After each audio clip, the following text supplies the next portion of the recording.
Hey everyone, how you doing? It's been a while, I know, and I do apologise for that. I am getting my butt in gear and I'm going to do some more videos, but I figured there's no better thing to do on a wet, horrible, rainy day than come into the garage and do a video and show you my new hand bike, which I got a couple of weeks ago. It's a Sport-On XCR, it's an off-road model. It's absolutely brilliant, wicked fun. I've been out on it sort of 4 or 5 times a week recently. And yeah, absolutely loving this thing. I've kitted it out with a few bits and pieces, which I thought I'd show you. So a couple of things it came with. Comes with a safety flag for riding down the road, which clips on there. I can't put it on because of the garage door. I've got rear lights on the back there. I don't know if I could reach over, turn them on, but yeah, got these rear lights down low. Also got one that goes on my helmet here at the back. So got something a little bit higher while I'm riding around on the road. Drinks bottle holder. I've put a pedometer, mileometer, whatever you call it, or cycle computer, that's the better word for it, on there. And I've also attached on the front these sort of torch style headlights, which are absolutely brilliant, cast loads of lights out, and they do different modes, sort of high, medium, low beam, flashing, all that. So yeah, added a few little bits on since I've got it.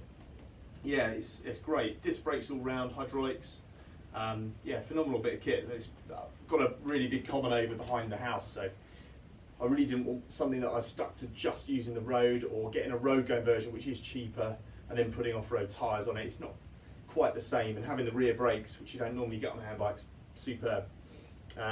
So yeah, I mean, you can see there hopefully on the video the idea behind it. Pedals up here, brakes. I've got the rear brakes. My sort of parking brake operates the rear brakes, so it's stuck in position. So I'm just going to show you how to transfer in and out of it in a second.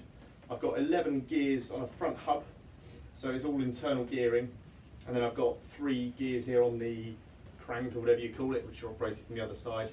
Generally I'm only using the small cog because most of the stuff I'm doing is quite hard work. The middle cog sometimes I'm going a bit faster, and the big cog, well, that's for like serious speed. I've only used it once. Yeah, it's a wicked bit of kit. Really highly recommend getting one of these, and the fact that I've got an off-road version is brilliant for getting off the roads, getting over in the common. I've given it some good use.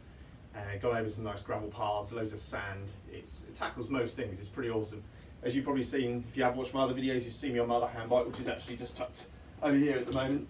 That does have its limitations. It's great fun, and it folds up. I can get it in the boot of the car. I can go and see friends, go out with them, but it really does have its limitations. It doesn't do off-road. It doesn't do hills. It doesn't do anything where there's any lack of grip. But this thing will just literally, the hills I've gone up on it have been phenomenal. I don't know how it's got up there. I've certainly felt it at the top. It's hard going, but yeah, brilliant fun. I'm averaging sort of generally about 5, 6, 7 miles when I go out. I have done up to 13.5 earlier this week. It's pretty tired on that. That was all on road. If I go over the common, I'm generally doing about 5 miles, something like that, and there's some horrid hills to climb, so it's tough going. Certainly tired when I get back. So yeah, as I try and show you on all my videos, transfers. So this one, I've tried a few other hand bikes before. This one's quite easy to get in and out of. There's loads of room here between the seat and the gear and the sort of cranks, but some of the recumbent ones, you know, where they're really laid down, there's so little room to get in and out, and they are a pig. There isn't really an easy way. The other benefit of this is it's an off-road one, so it's higher off the ground than a lot of the racing ones, so it's pretty easy really to get in and out of. So I'll show you now. Hopefully you can see from there. I've had a bit of fun trying to position the camera and get everything kind of in place, so I hope this comes out okay. Soon find out. Okay, so to get in and out, what I do is turn the wheelchair, sort of position it in front of the seat, kind of as close as I can. It's only so close you can get, and then what I'll do is shuffle to the front edge of the seat. 1 foot down, that's going to stay on the floor. The other foot's going to go over the seat. And what I've got to do, a bit more of a shuffle, so I've got to make sure that my legs are in kind of the position that they're going to be happy in once I've transferred in and down onto the seat there. So that one I've got over the other side of the seat, so it's going to slide off, and the foot's going to position itself somewhere over there as I transfer across. This one is sort of out in front, off to the side, no problem at all. And then really it is a case of right hand, the usual transfer position, front corner of the seat. This one I'm going to grip the side of the seat here. Some people hold the top of the seat. I haven't quite got the shoulder flexibility to have my arm right up behind me when I land, so hence gripping a bit lower down the seat. And all I'm going to do is just transfer over and drop myself in, like that. and it is easy with all this extra room I've got. And then I'll just flip my legs up. You notice I haven't got any shoes on either. I tend to go out without any shoes on this because I found that my feet get in a really naff position. While I've got shoes on, they seem to sort of get a bit stuck in the webbing and kind of trying to direct the front wheel when I don't want them to. So without shoes on, it's quite nice. And there we go, I'm in the hand bike. Rear brakes on, as I say, so it's not going anywhere. And that's it. So I'm in now, ready to ride, short of putting the helmet on and things.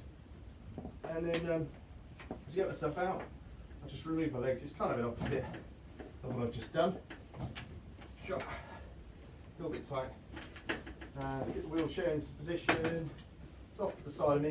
And what I'm going to do with my legs is this one, as I transfer up, I want to make sure this leg is going to ride up and come up over the top. If I leave it out in front, it kind of gets snagged and I'm stuck in mid-air, half transferring, half struggling. So this right leg's going to come just kind of in the position it was on the way down, really, just somewhere between the wheelchair and the hand bike. And I'm going to hold here, and I'm going to hold the front corner of the chair. I'm just going to literally lift up, drag myself into the chair like that, and I can pull my feet back in. And there we go. I mean, that is all there is to it, really. This one is easy, as I say. Some of the recumbent ones, I've had to slide myself out and get onto the floor and then do a floor to chair transfer because it just isn't the room to do what I've just done. That is the benefit of this one. So yeah, hope that's beneficial. Planning on doing some more videos very shortly. So watch this space, there will be more coming online. If you've got any comments or whatever, leave them below. It'd be nice to hear from you. And thanks again, see you soon. Cheers.